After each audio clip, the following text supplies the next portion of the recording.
You should not be in a position where you have to rely on anyone else in order to do the things that you need or want to do. I had something happen tonight that I wanted to talk about. Just made me think. Um, it made me realize how important it is to be independent, to have a level of self-reliance, to have a level of autonomy, and to have a proper life setup where you can actually do things that you want to do on your own terms. So I have a friend of mine, seriously great guy, really, really great guy. This isn't like shade against him. He didn't do anything wrong. But this guy wanted to come out and visit my school today to train and take a few classes. He's already a very experienced martial artist, about as experienced as I am, roughly. And he's been trying to make it out for a long time. And he works crazy hours, ridiculous hours, often 12 plus hours a day, like crazy shit that I personally would never agree to. But he works crazy hours, and he works a pretty demanding job. And it's very rare that he has the time off to actually come train. Additionally, he lives almost an hour away, so it's a bit of a trek for him to come out and train. Now, he had been planning to come out and train tonight for about 3 weeks since the beginning of the month. Today's the 25th, and he'd been planning to come out and train for about 3 weeks now. He had set this date. He's like, I got this day off. I'm going to come out and train. It's going to be awesome. A few days ago, he's like, all right, I'm gonna be there Thursday. I'm gonna come out and train. A friend of his who I used to train with as well, he's like, she's not gonna be able to make it. She's working. They work together as well. They do the same crazy job, but it's like, she's not gonna be able to make it. She's working, but my other friend, he's gonna be coming, and I've trained with this guy as well. Nice enough guy, but very inconsistent historically, and a bit lazy. To put it nicely. And he's like, him and his dad are going to come to train. I'm like, cool, great. Love to have him, right? So time comes, or the day comes, and he texts me. He's like, classes are still on tonight. I'm like, yep, I'm just going to text you. Make sure you're still coming. He's like, yep, that's the plan. And then like an hour before he's supposed to show up, hour and a half before he's supposed to show up, text me. He's like, they just bailed on me. And my understanding is that was his ride. They were going to carpool together and come out. And he's like, they just bailed on me. I'll see if my wife gets home from work in time, for me to be able to make it out there still to train, which didn't end up happening. And he wasn't able to come out and train because his friend bailed on him at the last minute.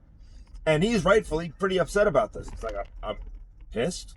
I told him about this 3 weeks ago. We agreed on this 3 weeks ago, and he bails on me last minute. So, because of that, he wasn't able to make it out to train. And he missed out on his training opportunity, which is a shame. And again, he didn't do anything wrong. He did the best he could. He tried to make things work. His logistical situation is not ideal. And he tried everything within his power to make it happen, and it just didn't happen. And we're going to try for another time. But it made me realize something. It made me think about something.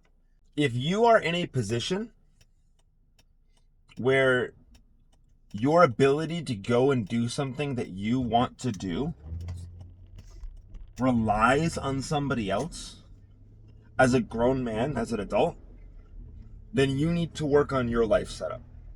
Your life setup is not where it needs to be yet, if that is the case. Now, my life setup is not perfect. But if I decide I want to go somewhere and do something, I can go somewhere and do that. No matter what. Unless there's an emergency that comes up, I can go and do that thing no matter what. I have complete autonomy.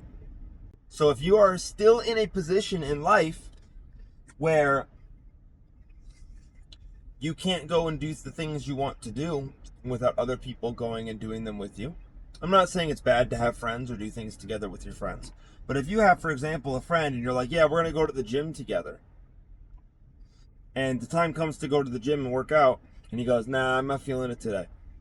Your response should be, okay. And then you go to the gym by yourself anyway. And then maybe you check in with him one or two more times. Hey, let's go to the gym today. And if he says no one or two more times, you just stop fucking asking him. You just stop asking him because he's a bitch. And you don't need no bitches around you. So you stop asking him, and then you just go work out on your own. Now, I get it. There's exceptions. Things come up. I get that. But if somebody bails on you for something, you should be able to just go and do that thing on your own. Right? That's why even in dating, one of the best pieces of dating advice that I've heard is go and do things that you want to do. And then if there's a girl you want to invite her. And then if she says no, you could just go do the thing anyway. That's cool. Right? Same thing. Right? If you want to go train, if you want to go lift, and you invite a friend, you're like, hey man, let's go work out together. And he bails on you, just go fucking do it anyway. Right? Who cares? But if you're in a position where somebody else bailing on you prevents you from following through with the thing and following through with something that's, especially something that's going to be good for you, like training, then that's a sign that you need to work on your life setup. This whole thing made me realize, I'm like, wow, that sucks for him. Right? I'm fine. I would have loved to train with my friend, but it's fine. But for him, that sucks. I mean, he hasn't gotten to train in like over a year. It made me realize how important it is to be in that type of position. To be in a position where you have the autonomy to go and do what you want when you want to do it. And to have that freedom. And to be able to just go out and do things. Whatever it is, and not have to rely on anyone else. So, I guess the moral of the story here is that you should be striving towards freedom and autonomy, especially as a man. You should have the freedom to be able to go where you want when you want. This is why something like building a personal brand is fantastic, because it can give you that freedom on a whole other level. I'm not there yet. I'm still kind of bound to my physical location because I run a brick and mortar business. But at some point in the future, I will be free from that, and I'll be able to have other people run the day-to-day operations of my brick and mortar business, and I will be able to operate the back end of my business from anywhere. I will have online businesses that I can run from anywhere, and I will have that location freedom, and I can be home when I want. I can be elsewhere when I want. So, little piece of homework. If you want to take this seriously, and if this is something that speaks to you and feels like a pressing issue for you, grab a pen, grab a piece of paper, and write down all the things or people or whatever obstacles you have in your life that could potentially prevent you from going and doing the things that you want to do. Could be your job, could be your family, could be a friend, whatever. It doesn't need to be bad things.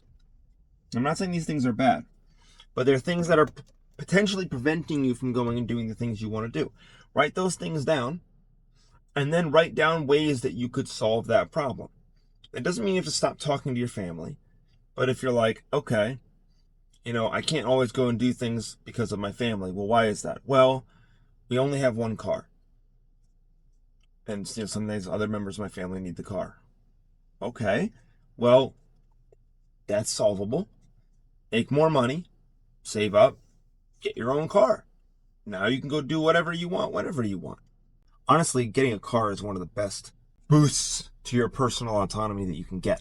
But write down the list of things that hold you back from being able to do the things that you want to do, and then write down some potential solutions to that. One that I'm working on right now is getting my passport. I need to get my passport so that if I decide, okay, I'm taking 2 weeks off for Christmas, I'm going to go to Thailand for Christmas. Cool, going to Thailand for Christmas. Why? Because I want to, right? There's other obstacles for that too. I need more money.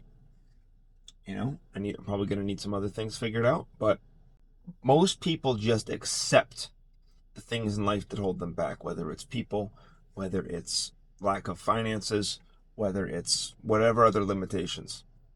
Instead, I think it's better to take a look at those things and see if you can figure out, because you can, how to prevent those things, how to eliminate those things as blockers from your life. Doesn't mean you have to eliminate them from your life. You don't have to eliminate your family from your life. You don't have to eliminate your friends from your life. I'm not saying that my friend should stop being friends with that other guy. I'm not saying that. But he should find a way to have enough autonomy to not let his friend's flakiness hold him back from his own training. and to approach his relationship with that friend with the understanding that this guy's flaky and he's unreliable. And that's fine. If you want to be friends with that type of person, that's fine. I'm not friends with those type of people, personally. I don't choose to be that. But, okay, if you want to do that, that's fine. But you need to set up systems in your life where that doesn't limit your own capabilities. So, go ahead and write down that list. And if you have any thoughts on this, I'd love to hear them in the comments. And this is one of the most crucial steps and thought experiments that you need to go through in order to prepare yourself for autonomy and freedom.